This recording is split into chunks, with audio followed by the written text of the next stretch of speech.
Okay. Our next presentation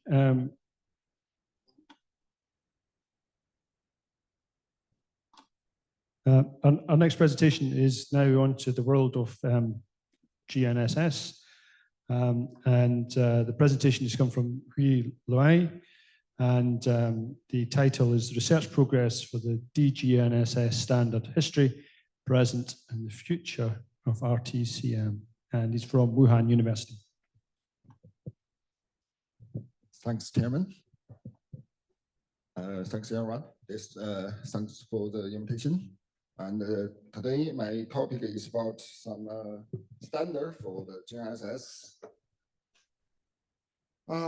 First, let me introduce about some about the data interface standard for GNSS receiver. All these receivers, all these standards, RTCM as a receiver independence exchange format, and N-chip, and RTCM, and NEMA. That's all for GNSS receiver manufacturer and core systems. They are the foundation standards for the GNSS standard, and they are using for GNSS receiver to storage, transmission, data provider, and the positioning result or output. And for the core system and the satellite-based differential GNSS system, they to realize data services and ensure compatible and service quality. This chart shows the different standards for the receiver OEM board and the different servers modem and core systems. In it, the input and output, that's real-time data interface. In it, the RTCM, DGNSS, the right one is the DGNSS standard is the most popular. And the data storage and exchange is using Unix, and the data post-processing using SP3, SNX, and so on. As we know, the GNSS roadmap is developed just like that. Till now, we have 4 generations. The first, now we are in the 3rd and the 4th generations. All the GNSS technology can develop to SSR, that means static space representation, and OSR, observation space representation. And SPP, that means the standard positioning positioning service, and the PPP, the precision point positioning, belongs to the SSR, and the DGNSS, that means code differential, and the RTK, that's the real-time technologies, belongs to the OSR. In this chart, we can see the different all these roadmap and the technologies. The standard must be supported. In this chart, we can see code differential GNSS and the RTK and the NRTK and the PPP and the GNSS. All these technologies has different precision, and also in the RTCM 104.003, and the last one shows this standard is in development. Some such as Beidou, Galileo, and QGIS cannot support it now. So what we did is to push Beidou and QGIS, include the NAVIC, India satellite, to the international standards. Okay. The second section is about RTCM and its standards. RTCM is a organization. The full name is Radio Technical Committee for Maritime Service. It's established in 1947 and is a no-profit organization. Till now, there's almost 140 members they're all almost in the enterprise member, such as some academic and government. They also be the committee members. And it's made by special committees, that's I see. Also in 16 committees. There's many working groups in the special committees. This picture shows the SC committees. In it, SC 104 is the most important committee in the DGNSS area. It's made by differential global navigation satellite system. The RTCM has a good relationship with other international organizations, such as NEMA. NEMA does National Marine Electronic Association. And we also have the good relationship with the IEC, IMO, and ISO. We have ISO meeting, and we support to the ITU, ISO, and some ILA organizations. Here, let me introduce the RTCM SC104. SC104 is the responsibility to development differential GNSS standards. The standards in that each special committee is responsible for their most. There's 18 active working groups here, and almost 30 activity members cover to the most GNSS vendors. And the RTCM meeting is 3 per year, 3 plenary meeting in each year. This year, the main meeting is held in Seoul, Korea. This is the standard development of RTCM. That's a holder, SC104 will also development 6. And the red one is the new version of the DGNSS receiver. Here we can see some the paper, the document.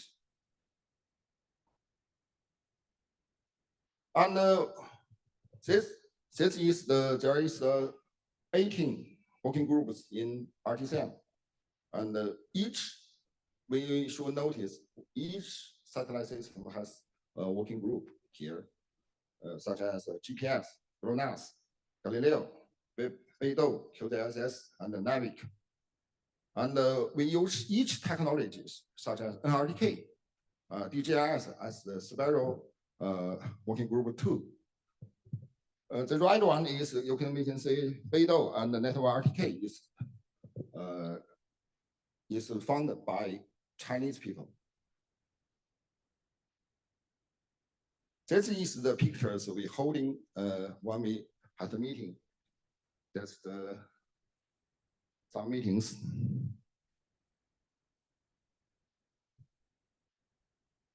Now, let me introduce some of the stage of the RTCM Beidou standards.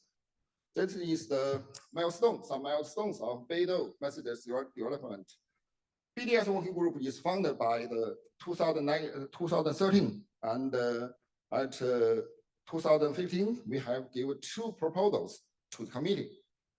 At the 2015, we host the RTCM meeting, the first in RTCM's history in China. We hold in Xi'an. And in 2016, there's a BDS IOD solution has received a response from the CSNO, that's the China Satellite Navigation Office. And in 2018, we host RTCM plenary meeting in Harbin. There, for the Beidou standard development, we have several issues we solved. That's the list. In 2016, BDS NH code simple rules we clarify. And 2017, we salute the BDS IOD issues. 2019, BDS, BDS2, BDS3, OBS code. And 2018, we evolved to the integrative standards. After the COVID, we have did one thing is the NRTK residue message development. That's for the Beidou, Galileo, and the QDSS. So we showed some detail about the recently work. RTK residue message is used to establish the effect of the interpollution residue on the positioning of the mobile stations. The RTCM 10403 contains the RTK residue messages of GPS and GLONASS, but no for Beidou and Beidou, Galileo, and QDSS. So an RTK working group have a proposal to research the new residue messages for BDS, Galileo, and QDSS. The interoperability testing plan is the key to ensure the compatibility of the messages. Test procedures. The interoperability test plan was approved by RTCM and C104 plenary meeting in January 2023, and the test period is from January to May for BDS and Beidou, Galileo. The result was released at September. QDSS messages test was from January to August 2023, because this two-stage, because the QDSS is not available at the Europe and the America, so the Asia should give some data resource. The testing plan divided two rules. One is the data provider, another is a user. As we can see in this chart, provider, Tremor, Leica Geosystem, Geo++. All the three, Tremor is from United States. Leica Geosystem is from Europe. Geo++ is from Europe. WLBS is from Wuhan. And ComNavy is from Shanghai. So we have a big group around the world to do the interoperability testing. And for the user, there's a Tremor, Qianxun, and WLBS, ComNavy, Geo++, and NT-Label. NT-Label was the company who support to Navic IC and support GLONASS. And here is the summary of the who did the provider, the user and the provider. The user is, of course, the one company can serve as the provider or user. That is the RTK result from 3 users by using Tremor data. One is the Qianxun, another is NT-Label, the second is WLBS. As we can see, there's 2 towers. One is the with residue data, another is without residue data each. We can see with the residue data, the coverage is a little bit good. The positioning accuracy is a little bit good than the without residue data. And the article result from the 5 users by using Leica system. And we can see. And that is the result from using Geo++ data. Qianxun, WLBS, NT-Label. We can see the same result. So this is the test result summary. Provider and code decode result. Code decode means the interoperability testing. When we do interoperability testing, some encode and another is decode. The data we must compare at the same. The result means that we using the how to say occurrency positioning domain. The occurrency is higher than the when we using the correction data is better than the result the correction data. So that's we can say the conclusion all part. That's for the Beidou and Galileo residual messages. Another is the QDSS, because the QDSS for the provider is the Tremor is Geo++ and the Tremor. Then the user we use Tremor, Geo++, Qianxun, and Wuhan RBS. Mitsubishi Electronic is the, in fact, he is the support for the QDSS system and the ComNavi. And this is the result. The result from 4 users by using Tremor data, and the 5 users by using Geo++ data. So when we finish the data analysis, we can see that this chart. That means the QDSS residual messages interoperability testing is passed. So after the 2023, we gave the report. NRTK working group. I'm the NRTK working group chair, and the report to the committee. We get the result is the test of BDS, Galileo, and the QDSS network residual messages, decoding and decoding pass. And the positioning accuracy test is the pass. So as the development for almost the more than 10 years development by the RTCM, we get some new works. That's the recently we have developed some new SSR messages and NRTK working messages, and some new GNSS and CNAMI messages development.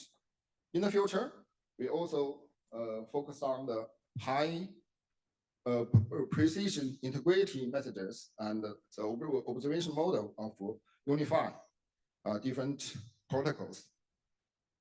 That's the in the future. So that's the end of my speech. If welcome to focus on the GNSS differential standard. Thank you.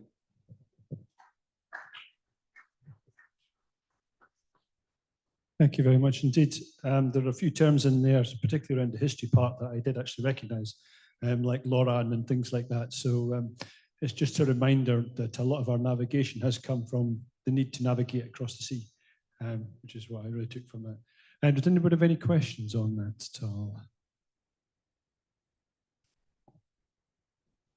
No. Thank you very much.